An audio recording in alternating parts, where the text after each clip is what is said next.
इस वक्त मैं गोला की धरती पर खड़ा हूँ, जो शिव की नगरी कही जाती है। हाल ही में यहाँ पे उपचुनाव हुए हैं और समाजवादी पार्टी बड़े दमखम के साथ लड़ी है, लेकिन चुनाव नहीं जीत पाई। जानते हैं विनीत तिवारी जी से क्या कर रहे हैं। विनीत तिवारी जी, समाजवादी पार्टी बड़े दमखम के साथ लड़ी, लेकिन चुनाव में जीत नहीं हासिल कर पाई। जिस तरीके से शासन प्रशासन का डंडा पूरी तरीके से चला है, उन्होंने हम लोगों से ये सीट छीनने का काम किया है। पूरे प्रशासन को लगा करके, चाहे प्रधान हो चाहे कोटेदार हो, उसको डराने और धमकाने का काम किया गया। जिस तरीके से सरकार ने, एक तरफ सरकार थी, सरकार के 40 नुमाइंदे यहाँ पूरी तरीके से चुनाव में रहे और लोगों को डराने और धमकाने का काम किया, भय का माहौल पैदा करने का काम किया। इस वजह से समाजवादी पार्टी चुनाव हारी। लड़े तो आप बहुत दमखम थे। उन्होंने 40 स्टार प्रचारक बुलाए, आपकी तरफ से कोई भी स्टार प्रचारक आपका प्रचार करने गोला नहीं आया, क्या कारण है? समाजवादी पार्टी के जो भी वरिष्ठ नेता थे वो लगातार यहाँ अपना डेरा जमाए रहे, लोगों के बीच में अपनी उन्होंने जन जन तक बात पहुँचाने का काम किया है। कहीं पर भी उनमें कोई कमी नहीं रही।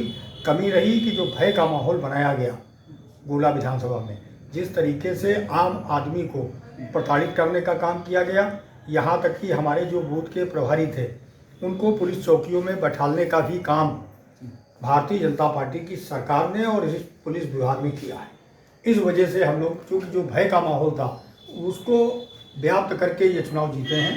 उन्होंने सरकारी मशीनरी का पूरी तरीके से दुरुपयोग किया है, तब वो चुनाव जीते हैं। आपका आरोप यह है कि भाजपा के साथ साथ शासन व प्रशासन भी चुनाव लड़ रहे हैं। पूरी तरीके से ये चुनाव शासन और प्रशासन ने ही लड़ा। शासन प्रशासन ने ही ये चुनाव लड़ा है। ये चुनाव शासन प्रशासन और समाजवादी पार्टी के बीच था। शासन प्रशासन ने चुनाव लड़ा और शासन प्रशासन के दुरुपयोग में भारतीय जनता पार्टी चुनाव जीती।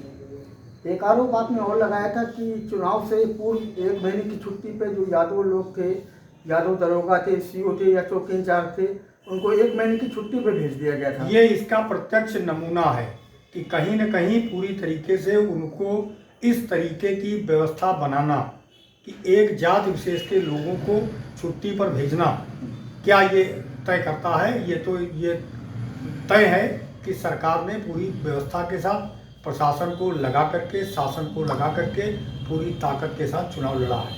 यहाँ तक कि आईजी और डीआईजी गोला विधानसभा में ही बने रहे, जबकि पुलिस विभाग के आला अफसर यहाँ परमानेंट, इससे पहले आम चुनाव में भी रहते हैं।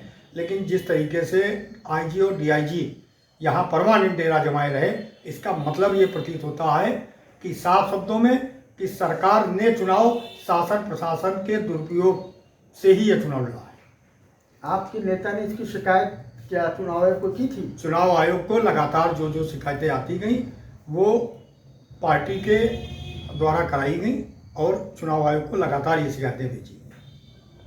अब चुनाव संपन्न हो गया है, सब बातें हो गई हैं, एक बात जरूर निकल के आ रही है कि जब भी उपचुनाव होता है तो आपके नेताजी कमरे से बाहर नहीं निकलते हैं, वो चाहे आजमगढ़ का चुनाव हो और चाहे फिर गोला का चुनाव हो। क्या कारण है कि उपचुनाव में वो रुचि नहीं दिखाते हैं?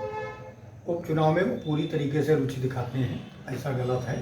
क्योंकि अखिलेश यादव का एक कार्यकर्ता अखिलेश यादव है और वो उसी दमखम के साथ लड़ता है।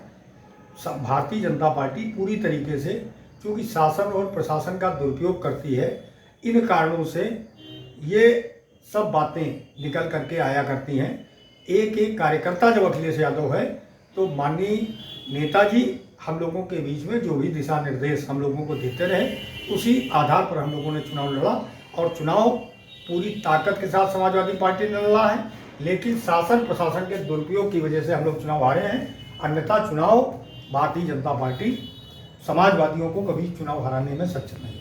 ये आरोप तो राजभर ने भी लगाया था कि मैं आजमगढ़ में गर्मी में लू में जूझता रहा और अखिलेश यादव कमरे से एसी कमरे से बाहर नहीं निकले। ये आपके सहयोगी ने भी लगाया है। क्या इस मामले में राजभर ने क्या कहा, इस मामले में मैं कोई टिप्पणी नहीं। लेकिन चूंकि समाजवादी पार्टी का एक कार्यकर्ता अखिलेश यादव है, हम लोग पूरी ताकत के साथ, हम एक समाजवादी पार्टी के कार्यकर्ता हैं। कार्यकर्ता होने के नाते ये हम लोगों की महती जिम्मेदारी है कि हम लोग समाजवादी पार्टी को जितनी ऊंचाइयों तक पहुंचा सकें, उसमें हम लोग सदैव प्रयासरत रहते हैं। और माननीय नेताजी की बात है, जितना वो संघर्ष करते हैं उनके मुकाबले संघर्षशील व्यक्ति दूसरे राजनीतिक दल में नहीं है, ये मैं दावे के साथ कह सकता हूँ। तो आपके मुताबिक ये चुनाव बेईमानी से जीता गया है, ईमानदारी से नहीं लड़ा गया है? पूरी तरीके से छल कपट करके ये चुनाव जीता गया है। जिस तरीके से शासन का दुरुपयोग किया गया, प्रशासन का दुरुपयोग किया गया, यहाँ तक कि लेखपाल से लेकर के लेखपाल हो, सेक्रेटरी हो, डीडीओ हो, सीडीओ हो, बीडीओ हो, डीएम हो, सभी ने मिल करके हमको समाजवादी पार्टी को चुनाव हराने का काम किया है। चलिए, ये थे हमारे साथ विनय तिवारी, जिनका सीधे सीधा आरोप है कि जो चुनाव हुए वो निष्पक्ष नहीं हुए हैं और शासन प्रशासन इस बात की जोर में लगा हुआ था कि भाजपा के प्रत्याशी को जिताया जाए। गोला से जय कुमार गुप्ता, लखीमपुर खीरी।